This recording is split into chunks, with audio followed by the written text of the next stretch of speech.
Sail a loader and you on an old road. Take a 2-lane trip of memories into mysteries unknown. Come along for the ride. Jim Hinckley's America. Jim Hinckley's America.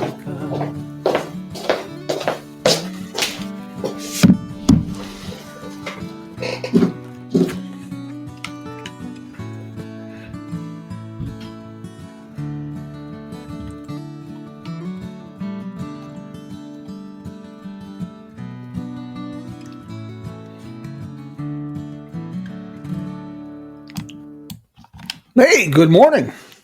It is a kind of a chilly morning here in Kingman, Arizona, but we did have some great couple days of rain, much needed.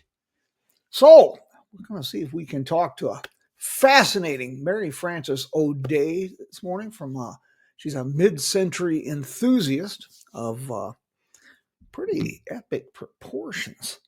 She's got a pretty diverse career. As soon as we can get her going here. Uh, Meanwhile, next week we're going to have a little fun.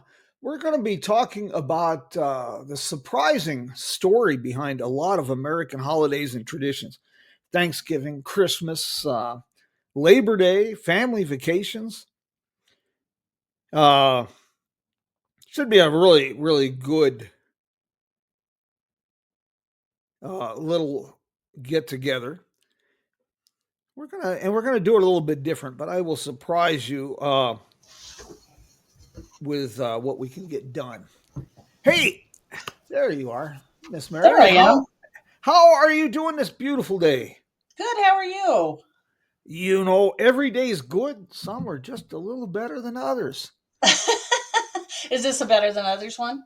Well, it's starting out that way because we're talking. Well, good. Well, good. That sounds great. I just couldn't figure out. I had to refresh my browser to get the live to show up. So here I am. It's not a problem. This whole technology thing, you've been doing this longer and better than I have, but this technology thing, I'm not as confused as a frog is with a new set of tap dancing shoes, but it it it sure leaves me scratching my head a bunch. Well, and the problem is, even if you've been doing it a long time, you relearn it every other week because they change everything. So, Yeah. As soon as you hey, know it the keeps answer, us on our toes, though. as soon as you know the answers, they change the questions. They do. Absolutely. Absolutely. So, I I've come to the conclusion, Mary, all this tech stuff is added incentive to become an Amish farmer as a career move. it, That's it makes sense. I get it. You're so either how are all in or you go live on off the grid, right? yes. So how are things in Colorado? Great. Actually, it's beautiful here today. So a little weirdly warm. We haven't had any snow so far, but It has been we had a normal summer, relatively normal, first one in about 5 6 years. And this fall has been until this last 3 or 4 days, we've gotten down into the 40s, a little bit of rain, snow in the high country.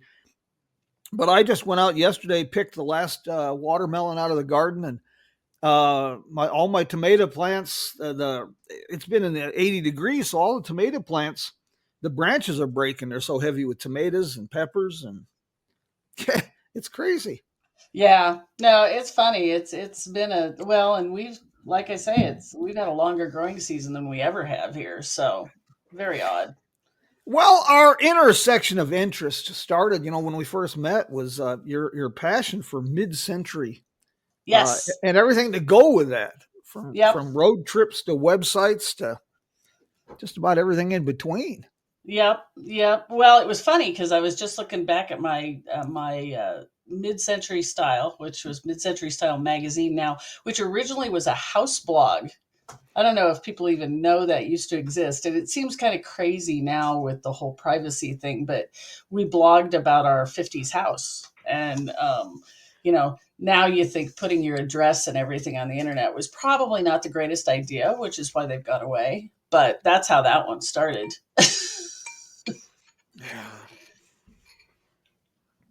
Yeah, the internet. Well, that's changed things. It's one of those good bad things. Right. And Right. we saw, speaking of the 50s, that's when we started really seeing a lot of this. Yep. Yep. It Television, is. television, the greatest educational tool ever devised by man, the greatest and most horrible thing to ever happen to our children. Uh, eh, eh, One of those kind It's of funny deals. because they say that about the internet now, but you're right. Back in the day with TV, that was the thing, wasn't it? The mid-century, it's really difficult for me to think of this 50s stuff as being such an historic period because, well, that's when I was born and I was a kid, and so it makes it a kind of a challenge to see things that way. I lean a lot towards the Art Deco period of the 30s. Right, Uh, right. Well, that's they're starting to talk that way about the '80s, which is when I went to high school. So, if that, I don't know if that makes you feel older or makes me feel older or how that works, but and you've probably encountered this. You get encounter these things in museums, podcast programs, websites that bring you up short how old you are. I And know.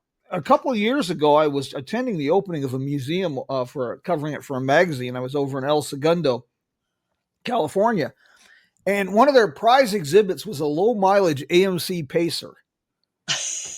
And I worked in the garage when those were new. I was gonna say, and you're a car guy, so that probably really hit, right? Really hard. So I've been following some of your exploits. We haven't talked in a bit, but yeah, your website is always websites are always so interesting, and I know it's more of a hobby because life intervenes. Yep, yep, yep. But It is a passion project, though. I do love it. your passion project intersects kind of with your what pays for the passion projects.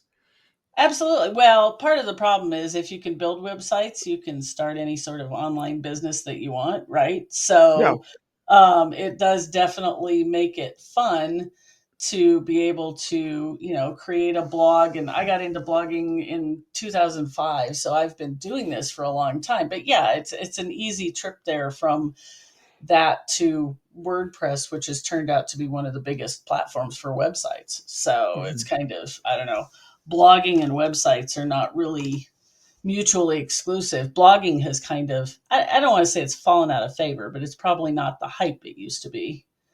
No, Um, that's interesting. That's really interesting because I know a few marketing companies that like to have blogs for their clients to help push traffic a little bit. yes, yes, yes. And they still show up in search rankings and everything. Yeah. I don't know that that's not a thing. I don't know how many people read and follow blogs. You know what I mean? Hmm. I think people have moved to podcasts. I Hmm. think that's a big thing now. I don't know how many people are actually. We used to have, gosh, I'm trying to think of some of the platforms. There were platforms where you could follow multiple blogs and get them like a newspaper. Do you Yes, remember those? I do. Hmm. And I don't know that those even really exist anymore. You still have RSS feeds, the feeds that give you the links, but I don't know how many people get those like in their inboxes. So, Trying to stay on the cusp of this and is a challenge. But this ties into the mid-century situation. In fact, we could go back to really the 1880s all the way up through where we're at now. The speed with which things change, yeah. technological advancement, societal evolution, it's just really been dramatic for about 140 years. Yeah, I believe that. Well, and isn't that some of the fascination with like Route 66 is that it's, there's ghost sections of it and yet some of it is still thriving, right? I mean, it's kind of it shows the change of time and where Well, we've been and yeah, you know. a good example is Route 66, of course, its popularity, but the evolution of it's always been in a state of evolution. The 1930s Route 66 was different from 1960, and that's continuing today. I just was at a reception the other evening for the Historic Electric Vehicle Foundation that is moving forward with creation of the world's first EV museum on Route 66. Wow. That's amazing. That's kind of cool though. That's kind of Yeah, a neat way to pull it all together, isn't it? yeah, it really is. So, where? How did you get so deeply involved uh, with this? What was your passion for mid-century? So You mentioned that you live in a '50s home. What may I ask? And you mentioned your when you graduated, uh, but I did by chance this fascination for the mid-century. Did that have anything to do with Happy Days? no, not really. No, that would have been, I mean, I remember watching it. Yeah. Um, but that would have been when I was younger. No, I would say, I mean, it's more the having the 50s house. And then I think about that time, it was not popular when we bought our house, but the Mad Men was not too long after that. Okay. Uh huh. Um, and a lot of this was stuff I grew up with. You know, it was the furniture relegated to the basement, right? The 50s stuff that my mother had in her living room that she moved downstairs, and then she got new stuff for the. Hmm. And I would go to estate sales, and the back room would be the quote unquote junky mid century stuff, which now is this the those are the items that are really expensive now when you go places. Wish I'd bought it all up then, but you know, when you look back at things like that, right? And you can't keep everything. No, you can't. And I like what I saw a sign in an antique store. It says, "Come in and buy what your grandmother threw away." Yeah, Uh, exactly. Exactly. It's like, oh, this was that junky furniture you put on the back porch that, you know. the '50s, the '40s, the late '40s through the '50s, possibly early '60s, had a very unique style. Everything from the absurd tail fins on cars to appliances. There was just kind of a Buck Rogers feel to everything. There was. I mean, part of the thing now, I have a section on my mid-century style magazine that's resources, and there's an interior design styles. I think what a lot of people forget are like French provincial and colonial. That was very everybody loves Danish modern. I mean, Danish modern is what everybody thinks of now with the sleek lines and the atomic and all of that. But the really, I don't want to say obnoxious because that's some people still love it. But the French provincial and the colonial, where it was the crazy colors and you watch the Dick Van Dyke Show, but it was in black and white. And if you see those rooms in color, they were wow. Yes, that that is another thing about that period. The colors, Yeah, it's like it's almost like the world transformed from 1930s 40s black and white to Technicolor and yeah. coral pink refrigerators and Oh yeah, yeah, tritone cars and the bathroom styling yeah. was pretty bizarre. Yeah. Oh, it was terrible. It was yeah. Well, and and pink save the pink bathrooms. I don't know if you remember the blog that was Save the Pink Bathrooms. I don't know if she still has it up, but there was a gal who was a preservation type, and she was trying to save the tile pink bathrooms. And um some of those are very cool now, and that's one of the things I love about the retro lodging are the ones that have tried to keep some of those elements. And it is like stepping back into your grandmother's living room, right? It's kind Yes. of the cool, funky places that you can stay that are much more interesting. I stumbled on something. This is a little early, late. It's late '40s kind of period, so it's a little early for the mid-century that we're talking about the '50s stuff. But I stumbled onto a rabbit hole recently. Lustron houses. Have you Hmm. ever heard of these? No, what are they called? Lustron, Huh. and they're Lustron houses. Basically, the short version of this is before the war, this gentleman made prefabricated gas stations. The metal panels that had the porcelain kind of baked on finish, and you could just throw them together.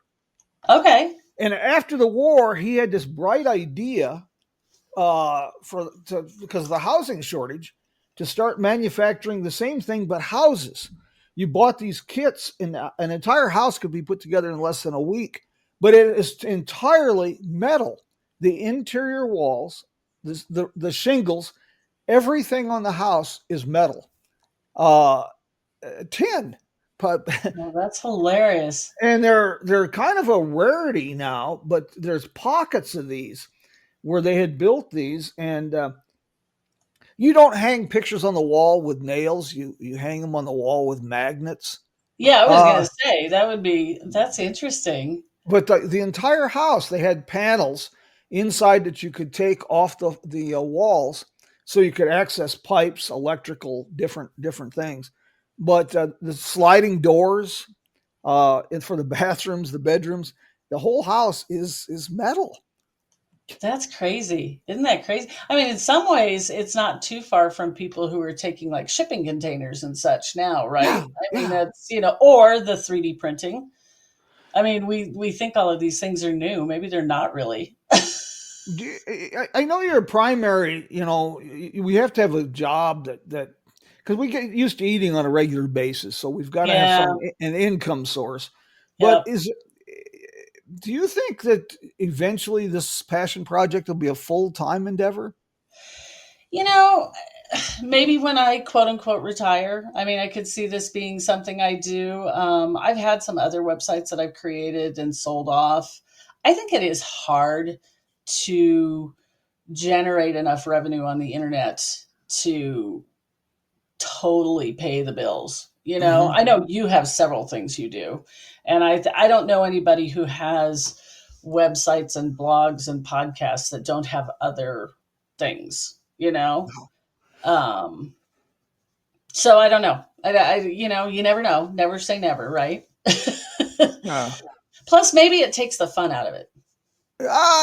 to a degree, yeah, you've got to find that balance. Yeah, because you could turn it into a job, and that's what you're trying to avoid is Right. having a job. But yeah, Right. yeah.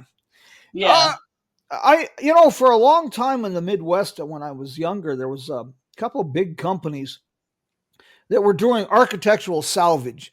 But at Oh that yeah. time, they were focused mostly on the early 20th century, pre 1910, and late 19th century. Are there architectural salvage enterprises for the 50s?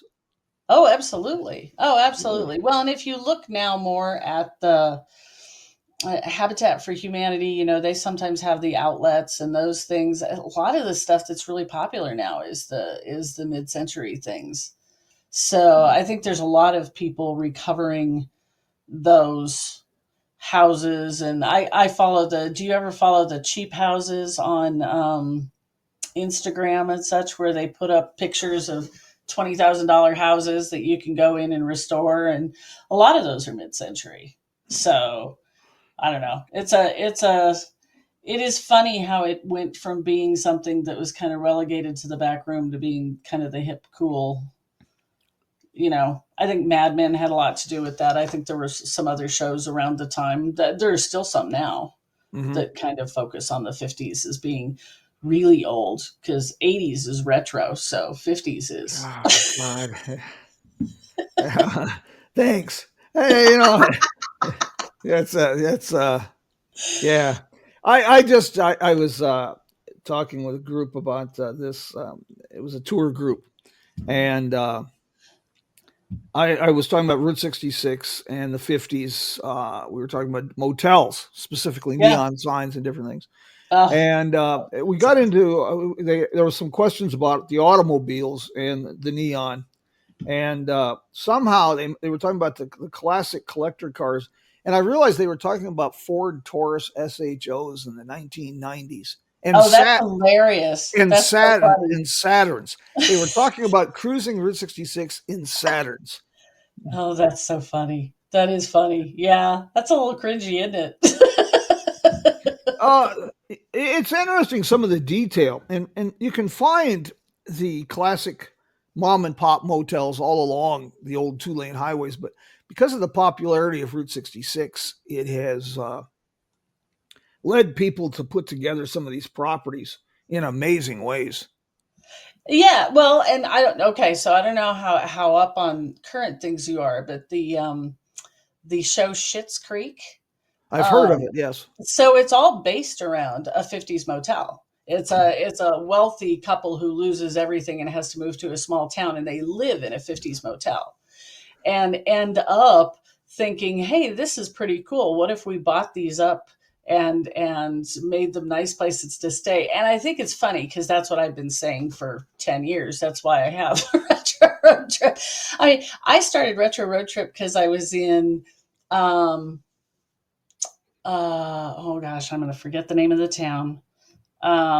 It was a little teeny town in New Mexico, and stopped into this place with 8 rooms, and it had upgraded bedding and everything. It was the cutest motel, and I thought, why don't more people stay in these? But it was like a third the price of everything else, Yeah. clean. And so it's just, I think it's funny that it's now like, oh, look, we could, there's even a show on one of the home and garden TV programs that's kind of flipping mid-century motels, which I don't know. I like the preservation, so I don't like to see them destroy them. Right.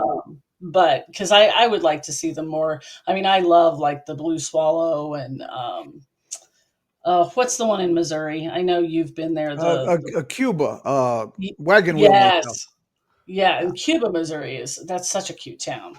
Um, yeah, so there's just some really great motels, and all of them. Oh, and the Boots Motel. Yes. It's a great one. And, so many of them, they have stories of throwing out all the homeless people that were living in them or Yeah. This, but one of the things that happens, you mentioned staying in these motels. Some of these motel owners have encountered a fascinating problem. David Brenner has restored the Roadrunner Lodge Motel in yes. Tucumcari. Yeah. And it's a fascinating property because on the west side, it's a 1940s motel. And then Yep. in the 60s, they built this modern, the Leatherwood Manor 2-story motel. And this Right. was a homeless camp. And he has turned this into a true 1960s time capsule. He's even has his own radio station with small period correct modern radios in the rooms playing commercials and radio programs from the early 60s. Tiki themed rooms. He's just done it is incredible. But he gets negative reviews from people Yeah. because they're looking for is the Holiday Inn Express or something at Hampton Inn, and this isn't it. This is a So, period correct motel, and so they're disappointed. There's not enough outlets in the room. There's not yeah, enough. he and I have talked, and I think part of this is finding a different traveler, right? I Yes, mean, yes, those people are not going to stay in those places. yeah. I think you have to go. My kids, we stayed I was trying to think of the name of the town, but we stayed in a riverboat turned into a motel up north of Kansas City. And we pulled up. It was in a teeny town. It was off on dirt roads. And my daughter, her first comment was, "Mom, we're going to get murdered." You This gotta, place was so cute, and it was so nice inside, and the people were really nice. And it's really funny, but I don't think your Best Western person or your Motel 6 person is going to like, it's a different group. It's a different yeah, group of people. It's people wanting a different experience. yeah. It's an apples and oranges situation, and you're not going to please these people, but they No, stumble into it. They read these tremendous reviews about how wonderful a place is, and they stop yeah. in and they're disappointed, even though. Like David Brenner's Roadrunner Lodge is just extraordinary how nice it is and clean. Well, yeah, it's clean. It's not like what my brother used to say. It's the motels you don't want to take your flip-flops off when you're Oh walking yeah. around in the car. I, And I And there are some of those. I only done this once. My dear wife, my dearest friend, she's up for sainthood. The things I've gotten her into, but there was one motel in Victorville we stayed in or tried to. That's the only time I walked in and I looked at the room and I said, not only no, hell no, and we were out. It was I don't even have words. It was I very seldom leave a bad review. I try to Right. find something good to say. And Right. my review of the property was, why stay here when you can sleep under a bridge or in your car? Yeah, and I've had those experiences too. I mean, I had one. Smell is a thing. I mean, a lot of times these places have had people smoking in them for years Yeah. and years and years. Um, I've been in a few where the offices smell really bad, that sort of thing. But, for the most part, a lot of them are very lovingly kept up. Yes. And that's what I think that's, I guess, the ones that I hate that people miss is you're right. Some of them do get bad reviews. And if you're wanting to stay in a brand new cookie cutter hotel, these are not where you should stay. No, not at all. Um, and I don't know why Is people do. no. Do you know if the Movie Manor Motel in Monte Vista, Colorado, is still going? I believe so. Yeah, I haven't. Yeah, absolutely. I stayed there not horribly long, and yeah, it's a great one. That's like the coolest idea ever that you can sit in your room and watch movies from your room. It's so cool. Blending a motel with a drive-in theater. I know. That was an inspired idea. It was great. It was, and I wonder how many people just don't even know it's there. And again, those are themed rooms. They have those themed on different actors and actresses, and Yeah. um, but it's a Best Western or something, isn't it? I think it's a chain. I think it's been taken over by Best Western, yes, if I Yeah. recall correctly. Yeah. So, and a lot of those chains these days are really just living up to whatever standards they have. I don't know that all of them are things that they've built. I think a lot No. of times they've just, they can qualify to be a Best Western more. I don't know how it all works, but No, no, no. You um, mentioned your riverboat experience. This is another trend that's kind of interesting, I find. Talking about retro, we're kind of a little off topic. Well, it's retro road trips, but sure. people are converting things, grain silos into motels, and Yeah, uh, I've run into a couple old jails that have been converted into motels. that's Uh, interesting. yeah, that's a definite I niche mean, market. we've stayed in a rail car. Uh huh. Yes. That's the one down in you probably know that one. That one's down in Arizona. Williams. Yes, Yeah. yes, and that place is great. And of course, there's the wigwams, which politically incorrect or not, that's the teepees. I've only stayed in one. Have you stayed in more of those? I've stayed in the one in Holbrook and the one in Rialto. Okay, I've only stayed in the one in Holbrook, but those are a lot of fun. I mean, those They, aren't exactly staying in a teepee; those were a roadside attraction. But yeah. Well, that takes a whole different. I can't mimetic the name, the different kinds of architecture where they built places that look like teapots and yeah, giant ducks and the yeah, big elephant out in New Jersey. yeah. I think there's a shoe somewhere, isn't there? Like the old woman who lived in the Yeah, shoe. there, Yeah. there's yeah. It was a guy that had the Haynes Shoe Company built that. Did he And really? Oh, yeah, that's funny. that was his home. He had an ice cream parlor in the heel. That just yeah, I kind love of. quirky people. It's great. I do too. I love quirky people, and then I look in the mirror and realize I am one. It's it's just Maybe that's why we're drawn to people like that, right? yes, yeah. Your website. Now you're kind of how's this? Do you still run the both websites? Correct. The Retro Road Trip. Yes, and mid-century style magazine, and some of Yeah. them have overlap. Like I've got a lot of the retro road trip articles on mid-century style magazine and back and forth. And mid-century style, I kind of have the latitude to do more. I just did a really cute article on a younger gal who did a whole book on California 50s pottery. LA Pottery. Hmm. Um, so that one gives me latitude to do weirder articles. We went to Las Vegas and did not a typical Las Vegas trip. You know, you talk about neon signs. We went to the Neon Museum there, Right. and the Mob Museum, which I would highly recommend. So, yeah, I think when I travel, I like to do weird things too. So I don't know if it all kind of connects. Sometimes it's historic. Most of the time it is, I guess. Yes. Um, Greensburg, Kansas. See the world's mm. largest hand dug well. Yeah. Mhm. Yes.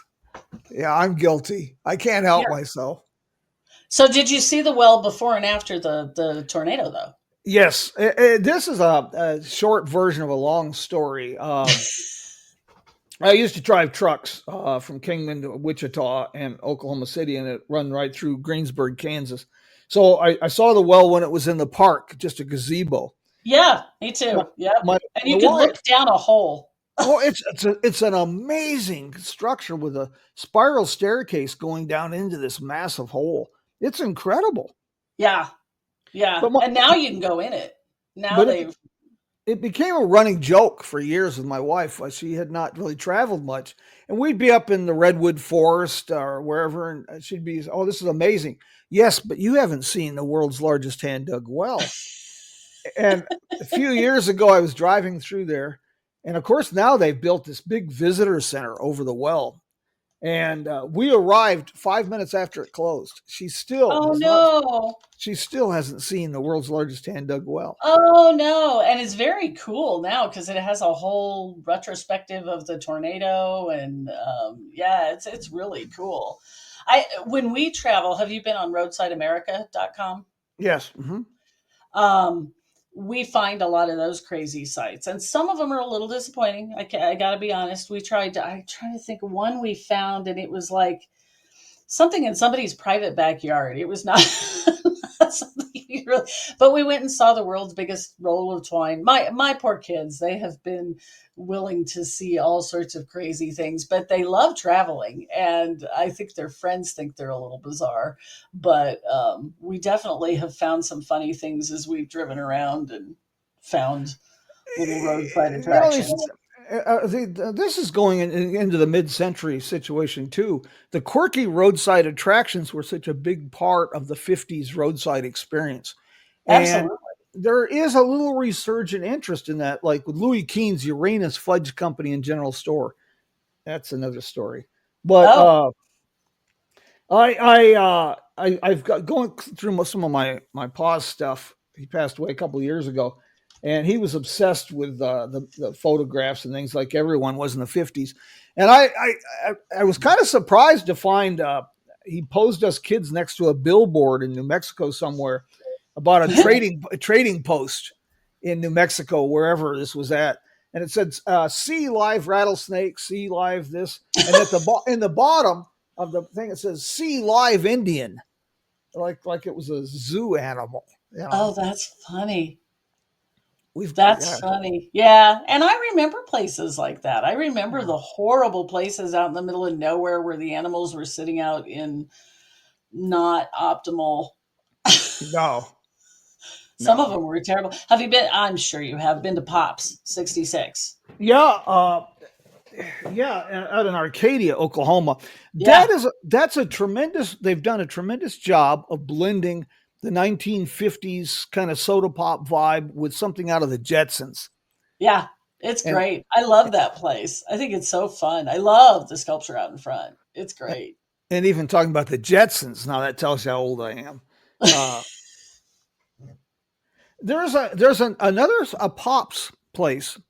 It's not as exciting by any dynamic, but it's Galego's store along Route 66 in near Eagle Rock, outside of Los Angeles. It's been there since the '30s, and they Oh, advertise the world's largest collection of soda pop, hundreds oh, and how hundreds and interesting. hundreds of kinds. Yeah, Yeah, I think, I think one of the things I love about some of these places like Route 66 are all the um, clever things that have sprung up along. I was going to say the other thing that really played into, I don't know if it was my interest, but I think it fed my kids' interest was the movie Cars. which was That great.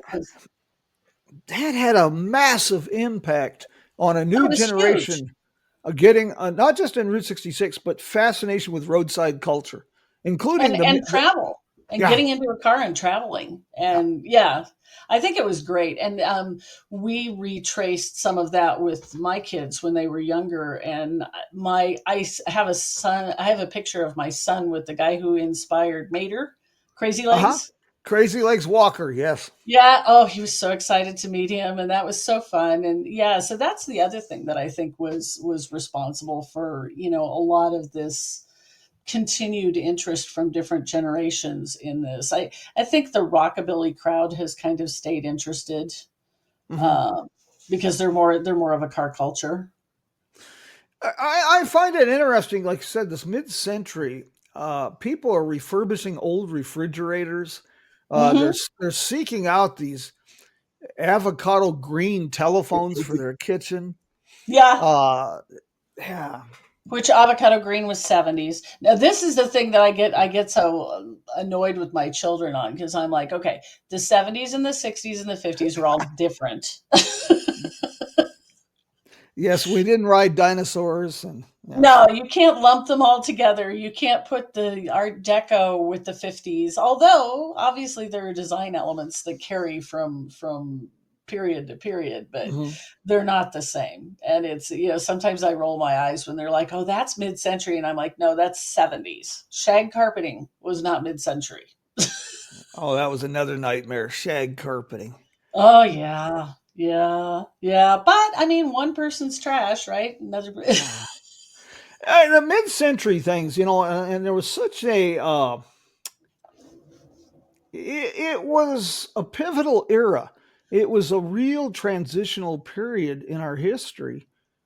We still had we were living with these incredible stereotypes, especially with the role of women and what they wanted in a kitchen or a house and how they right. would sell these things. Yeah, that was Yeah, well, and that's yeah, and the having it be the place where a woman worked, right? I mean, that was a woman's place. Yes, I got yeah, that. well, that was definitely the thing. I think people who want to go back to that period, you know, probably ought to make sure they really want to go back to that period. But That is a can of worms we'll discuss at another time. But we will not go down that road. But I mean, I think you can enjoy retro things without wanting to turn back a clock. I agree. You and I don't want to turn this into a therapy session, No, but no. I have a real problem. I'm going to tell you a little secret here. I'm sitting here at my desk, and I have still in the box a 1919 razor blade sharpener, and I use this uh, because I use a 1920s razor to shave with, and Okay. I use my 1919 razor blade sharpener That because sounds I very brave. because I'm cheap, and this actually works. Uh, but I'm very much into the vintage things. I don't mind using them. I like them. But I'm also smart enough to know that I do no longer have interest in crossing the Mojave Desert without air conditioning in July. Yeah, I agree. I agree. Yeah, So I want to have a little the best of both worlds, if you will. yeah. Well, and that's it. I mean, that's one of the things I find interesting about preservation that I think is something you have to keep in mind, like preserving houses. I would love to see people keep um, the style, the feeling of the house they purchased. But I also realize you maybe don't want to keep your 1930s stove. You know, you maybe want a microwave. Mhm. This is intriguing. I just was talking to a fellow in Los Angeles that is 1920s and 30s, and even into the 50s. Stoves have become very, very popular, and he is retrofitting them. So they're modern guts, but the exteriors are the 1920s, 30s, 40s, and 50s. See, and I think that's well, and I think probably, keeping some of the style.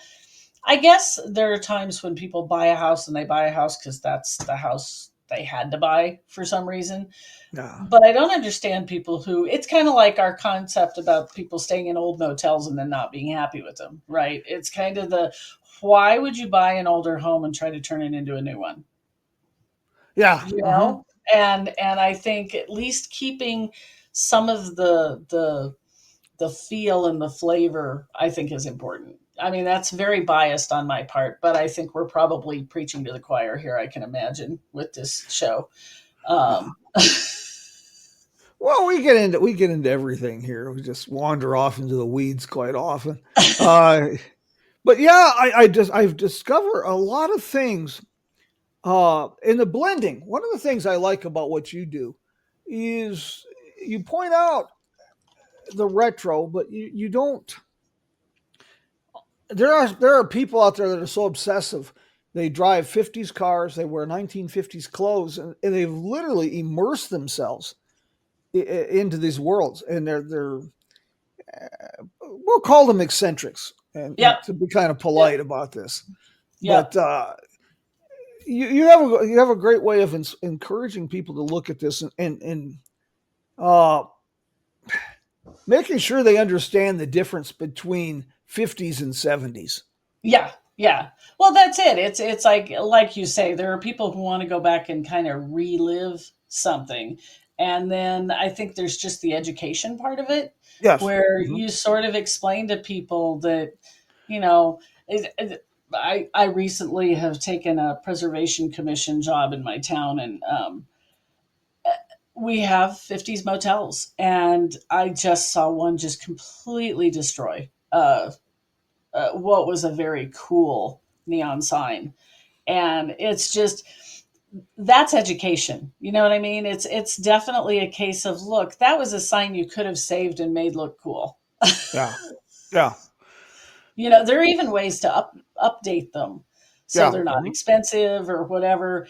But to just, they painted over it, which just kills me. And Even that can be fixed, you know. sure, But if it's as long as they're not bulldozing them into a landfill. that's true. That's true. That's true. And I think, yeah. And I think updating for a long time meant getting rid of those, which again, Yeah. I find kind of cringy at this point. But But um, but you I know get that that some people like new. but you know that there was a lot of that going on in the 50s as well.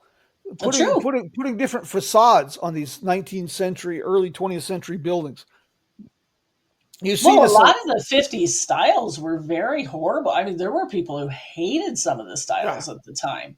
I mean, you look at, it's taken kind of a resurgence now, but gosh, I'm not thinking of the name of it. They're really brutalism, Mhm. which a lot of people were highly appalled by the commercial buildings that went in that were these big concrete, and now those have gotten a little bit trendy. I don't know how trendy, but people are trying to preserve some of them anyway. The Stalin-esque kind of style. Yeah, the just really cold kind of, concrete was a big thing. So, um, They're working on a facade restoration project to the Hotel Beale. And I find a lot of these places you'll see where they've taken 19th century, early 20th century buildings, and in the 40s and 50s, they tried to hide their origins to make them appear more modern. So they put up, black ceramic tile, neon trimmed metal awnings, right, things of that nature to hide the older style. Try to put lipstick on the hog, if you will, and sell right, it as right, right. the prom queen. Yeah. Yeah, it's intriguing. I really like what you do. I follow your work a lot because that period of time is so interesting, and it's reflected the optimism, the uncertainty about the future, and the confidence that we knew what the future was going to be are all rolled into the houses, the appliances, the cars of that period. Yeah, they are. They are. And I mean, I think that's true of a lot of periods where, I mean, we won't really see it until we move away from the current period we're in. But a lot of the periods, you look at the architecture and the art and everything, and it's a reflection of what was going on. Uh huh. And I do think it's kind of interesting that the 50s has kind of maintained, especially the atomic parts of it, the kind of sleek, you know, modern as it was portrayed in those days, right? The space, the Yeah, the space age, uh, boy, that dominated so many Mhm. things. Mhm. So much of the thinking with architects, automotive design engineers, that space age, that Buck Rogers kind of feel, gives it a unique perspective. Yeah, it really does. It does. And I think it gives it a yeah. And I'm sure you've done enough looking into the Googie signs and such that that was the whole drawing attention to your hotel along the route or your Yeah, gas station or whatever, right? It was the trying to get people to pull over. that Googie style, that is a, where in the world did that ever come from? That is a, The name, I remember researching it at one point. I don't remember off the top of my head. But yeah, it was all the that kind of goes back to your roadside attractions, right? That's yeah. kind of Mhm. your getting people to pull off because there's some crazy structure on the side of the road. Yeah, and the gas stations too. Speaking of that Googie style, a lot of the gas stations, a lot of the oil companies started having a unique style. The 30s, we started getting into that prefab kind of moving away from the cottage style stations. And the 50s started to have their own style. Even garages and service stations started taking on a style. Yeah. Oh, absolutely, absolutely, and rivaling styles, right? I mean, that was. Yeah, yeah. I mean, I think you look at things that have stayed, and it's the dinosaur from Mhm. the Sinclair. Sinclair. You still get Yeah. Sinclair dinosaurs, and you still get the winged horse, and you still get um, some of those things are still around, but I don't know. This post dates the 50s by just a couple years, but International Fiberglass started making these advertising statues, and we generically call them the muffler men. Oh yeah, And there's yeah. a I had a fellow Joel Baker on the podcast a few months ago. He has made it his entire life's mission, career, passion to locate these muffler men and restore them. And now he's been instrumental in opening the American Giants Museum in I Atlanta, had Illinois. just heard about that. I think that is so cool. Where is it? Atlanta, Illinois. Oh, okay. I always Okay. leave a pause between Atlanta and Illinois for because it makes me smile. Kind of like Paris, Texas. But yeah, yeah. No, have you been there yet? No, I know I saw the building. It's an old gas station that they've converted, and they're setting these up on the grounds. I had I knew of the Mufflerman, the Sinclair dinosaur, the Texaco guy, and all this. I didn't realize the diversity and how big that got for about a 6 year period, and it was very brief. About 6 years in the '60s, where Huh. it just become mania. And Uniroyal Tire did a gallon of bikini, for God's sake, sell it with tires. Just all kinds of things, That's odd things. funny.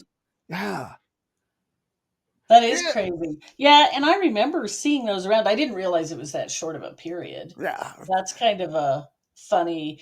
That's the I did an article on it a long time ago, but they looked like flying saucers, and they turned them into kids' playthings, and I've seen them turned into chicken coops. Have you Oh seen my them? God. Yeah, they were like they were a made. They were going to be a home. This was the Yes. original idea. There's a fella that you'd really like, Wayne Pickrell, out of Livingston, Illinois. He has the Okay. Pink Elephant Antique Mall. Okay. He has some quirkiest stuff you've ever seen in your life, and he has I think two of those that he's Oh, does he converting into. really? he's converting into Airbnb. Oh, that's hilarious. That would be really fun. I mean, well, and that's one of the things I kind of include are those trailer parks. That's the other kind of trend that started where they've parked the Airstreams and such and then Yes, turned them yes. into cool little retro getaways, which are kind of fun. There's one down in Bisbee, Arizona that's really well done. We just had one open here in Kingman, and Tim and Lenore did an incredible job. They found derelict Airstreams and refurbished the exterior, polished like mirrors, but they gutted the interiors to make them fully modern Airbnb rentals. And Okay. and they've created Tin Can Alley on 66 Oh, downtown that's Kingman. really cute. See, and I think that stuff is so fun. I mean, I do think the younger generation has an appreciation for not throwing things away, which I think is good. Yeah. The resurgence of thrift stores and things like that. And I don't want to compare motels and houses to thrift stores, but it's kind of the same thing, right? It's whether or not you're willing to bulldoze something and build something new, or whether you'd like to keep what was there and keep the keep the keep the style and the feel that used to be there, whether it's 50s or 70s or whatever it was. Mhm. Uh, So it's another the 50s the bathrooms yeah. in homes. It's I never noticed this very much, but you don't find they obscured the bathrooms a lot when they were Mhm. advertising things. Like that was something we didn't talk about. Well, it But was yet, a yeah. but they poured so much money into the styling of bathrooms. It's true. It's true. One of my favorite bathroom stories is actually the Boots Motel. And I think this is true of other ones too, but the Boots Motel is where I really noticed it, where the shower head is, and I'm not a tall person, I'm 5'5". It comes to like my nose. Yes. And it was largely because women didn't want to mess up their hair. Ah. What? So they took a shower from kind of the neck down. You didn't you that was shower caps, right? But you didn't Yes. want Yes. a big jet of water hitting your hairdo that you'd had done and paid a lot of money for. Yeah, I never thought of that. That makes more sense than I have puzzled over that, and that makes more sense than my belief that we were They were inhabited by a short. nation of dwarfs.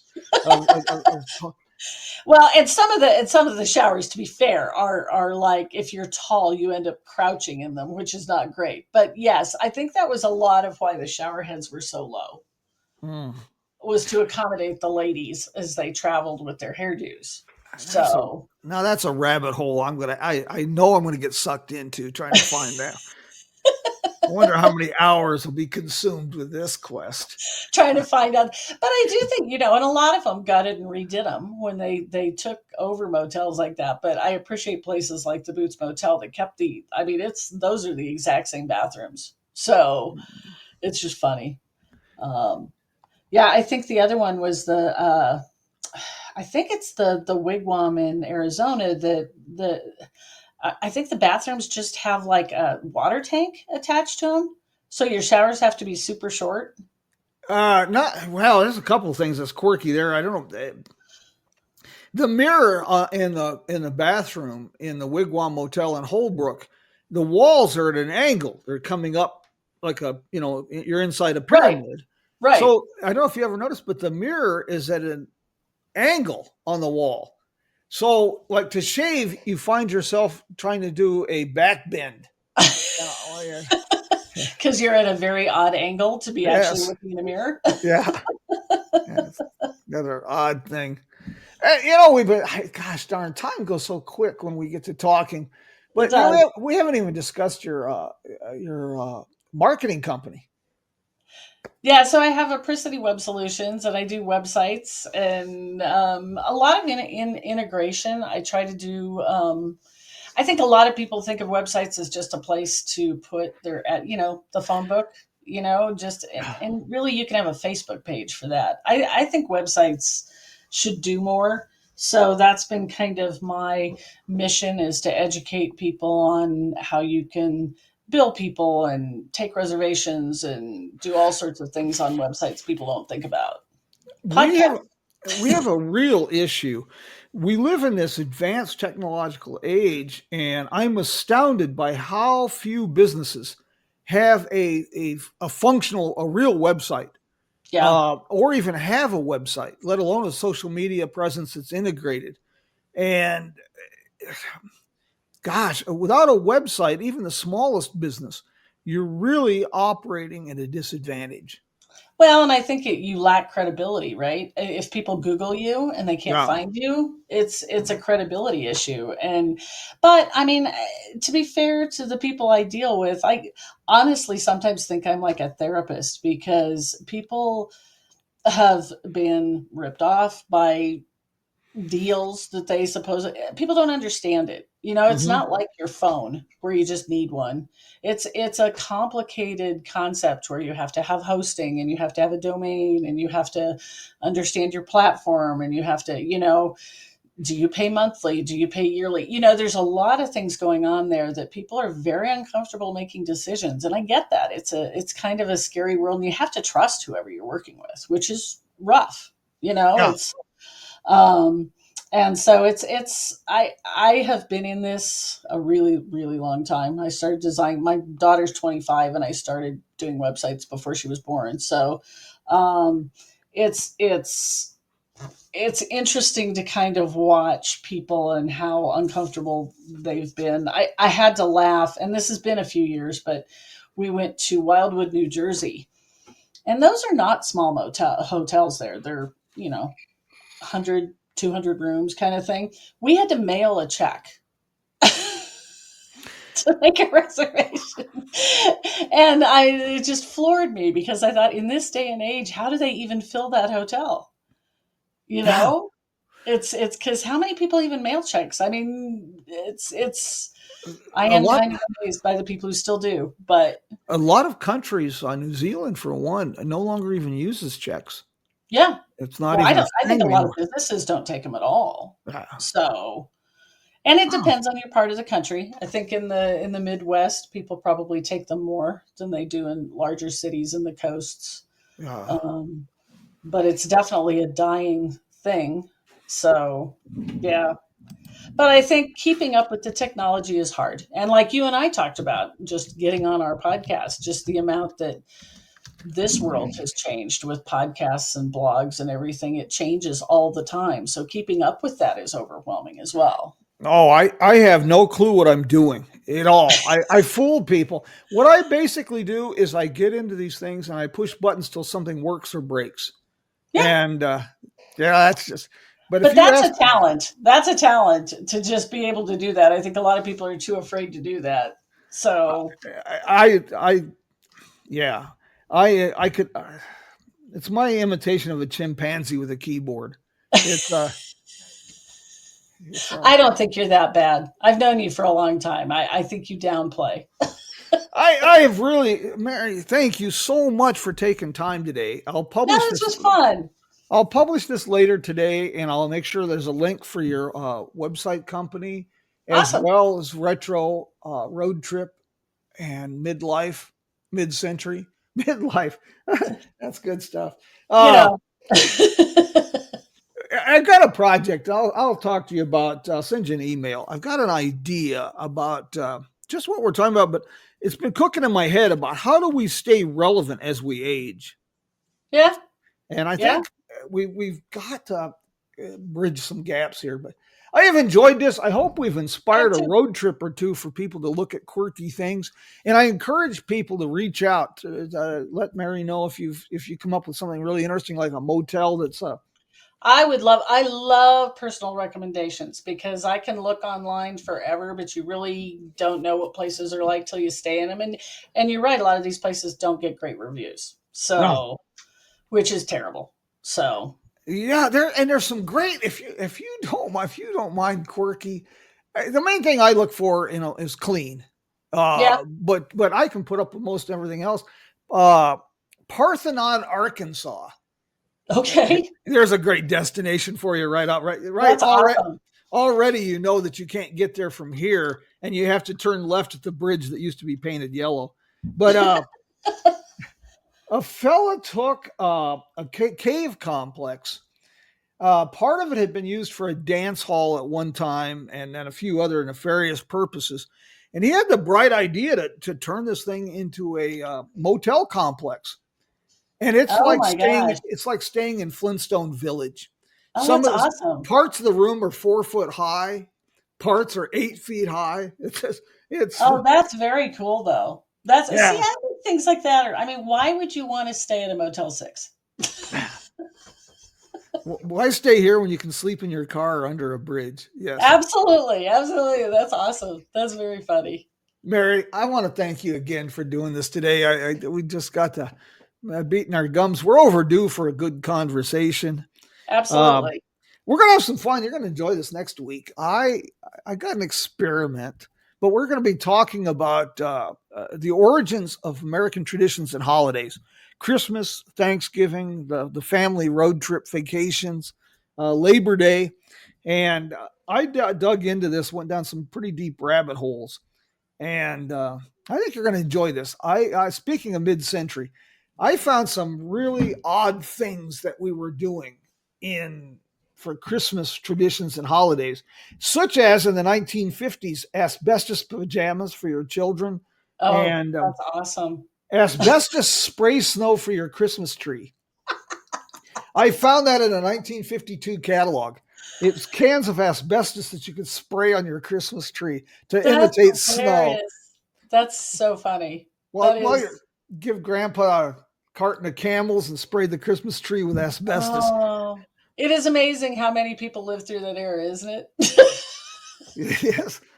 Oh, one quick question, and I know we've kind of run this a little bit long, but when did it was the 50s when we started doing the aluminum Christmas trees?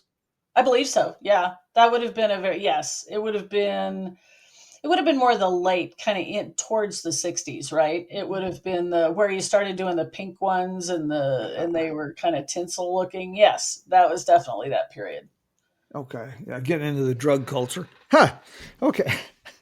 Yeah, if you want now, there's an interesting guy who in Colorado actually who does modern Christmas trees. I think that's all it's called, and they're a very cool spiral, again, kind of atomic looking tree that his grandfather designed that he has been selling, and he does in all sorts of very cool upscale mid-century places. You should check him out. He's pretty cool. Mary, thank you so much for taking time this morning. I've enjoyed this conversation a lot. You've got me going down a couple rabbit holes. I'll send you information on these Lustron homes.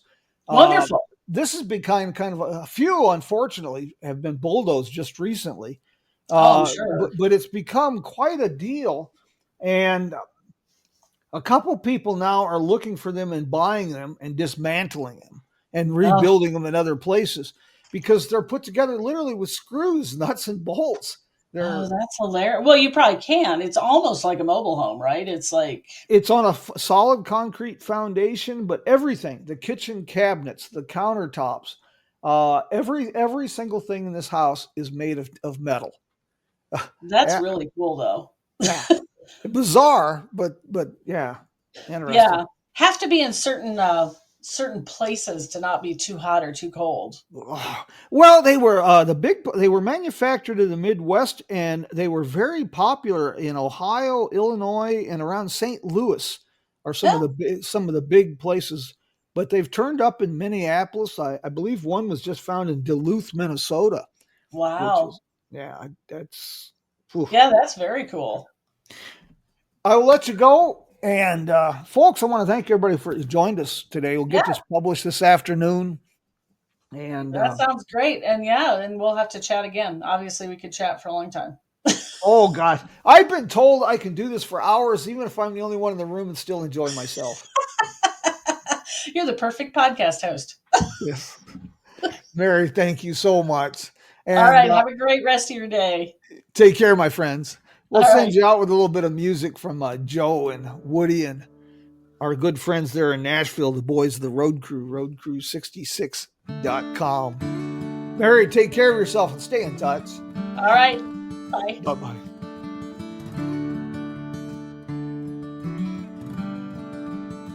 Say hello to a new friend on an old road. Take a 2-lane trip of memories into mysteries unknown.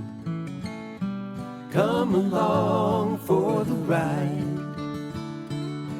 Jim Hinckley's America. Jim Hinckley's America.